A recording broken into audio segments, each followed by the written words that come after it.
오늘 우리가 들여다볼 이야기는요, 말로는 도저히 전할 수 없는 너무나도 긴급한 메시지를 온몸으로, 그러니까 연기로 보여줘야만 했던 한 예언자에 대한 겁니다.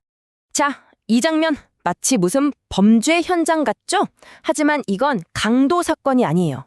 바로 예언자 에스겔이 벌인 한편의 기이한 거리극이자 하나님의 절박한 메시지 그 자체였습니다. 자, 첫 번째 파트입니다. 귀막은 백성, 행동하는 예언자. 도대체 에스겔은 왜 이렇게까지 이상한 행동을 해야만 했을까요? 그 배경을 먼저 좀 살펴봐야 합니다. 때는 기원전 592년경이에요. 에스겔은 지금 바벨론의 포로로 끌려와 있는 유대인 공동체에 속해 있었습니다. 근데 이상한 건요, 포로 신세가 됐는데도 이 사람들은 엄청난 착각에 빠져 있었던 거예요. 우리 수도 예루살렘은 절대 무너지지 않아. 이런 헛된 희망을 굳게 믿고 있었죠. 성경은 이 상태를 눈이 있어도 보지 못하고 귀가 있어도 듣지 못한다고 표현해요. 그러니까 현실을 완전히 부정하고 있는 거죠. 이런 상태에선 뭐 어떤 말을 한들 그게 제대로 들리겠어요? 말로는 더 이상 소용이 없었던 겁니다. 두 번째 파트, 첫 번째 예언극, 포로의 짐입니다. 그래서 하나님이 에스겔에게 특명을 내리십니다. 이제 말하지 말고 직접 연기하라고요. 그 첫 번째 연극은 정말 드라마틱한 1인 탈출극이었어요. 상상해보세요. 이웃들이 다 쳐다보고 있는데 에스겔이 대낮부터 짐을 꾸리는 겁니다. 포로가 끌려갈 때처럼 말이죠. 그러더니 해가 지니까 글쎄 자기 집 벽을 막 뚫기 시작하는 거예요. 그리고는 얼굴을 가린 채 그 구멍으로 슥 빠져나갑니다. 동네 사람들이 보기엔 얼마나 황당하고 기괴한 광경이었을까요? 이런 퍼포먼스를 히브리어로 모페트라고 합니다. 이게 그냥 단순한 신호나 상징이 아니에요. 말 그대로 살아있는 경고의 표징인 거죠. 에스겔이라는 사람 자체가 걸어다니는 경고판이 된 셈입니다. 너희 미래가 바로 이 모습이야 라고 온몸으로 외치고 있는 거죠.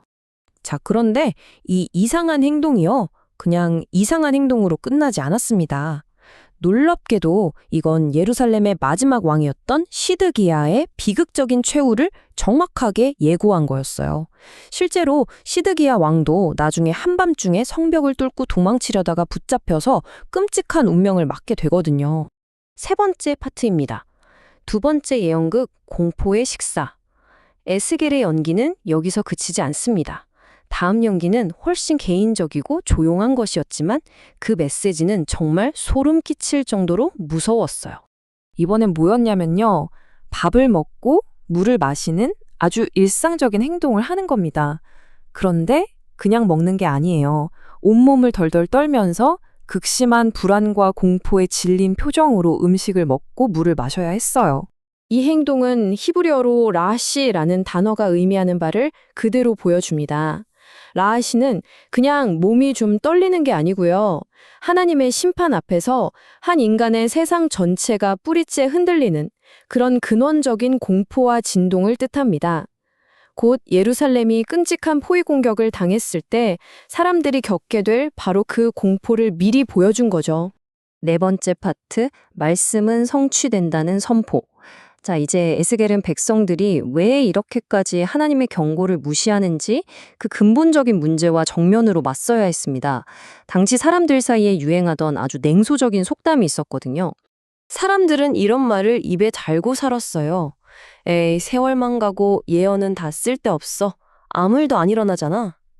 이렇게 하나님의 경고를 그냥 빈말로 취급해버린 거죠. 하지만 하나님은 단호하게 말씀하십니다. 아니, 이제 지체하는 일은 없을 것이다. 내 말은 하나도 빠짐없이 그대로 이루어진다. 그러면서 하나님은 그들이 곧 야다하게 될 거라고 하세요. 야다는 알다라는 뜻인데 이게 그냥 머리로 지식을 배우는 그런 알미 아닙니다. 이건 정말 뼈저린 경험을 통해서 고통 속에서 아, 이게 진짜였구나 하고 온몸으로 깨닫게 되는 그런 알을 말하는 거예요. 마지막 다섯 번째 파트입니다. 마음의 벽을 뚫는 호소. 대체 이 사람들의 영적 무감각은 어디서 온 걸까요? 그리고 왜 하나님은 이렇게까지 극적인 퍼포먼스를 통해서 말씀하셔야만 했을까요?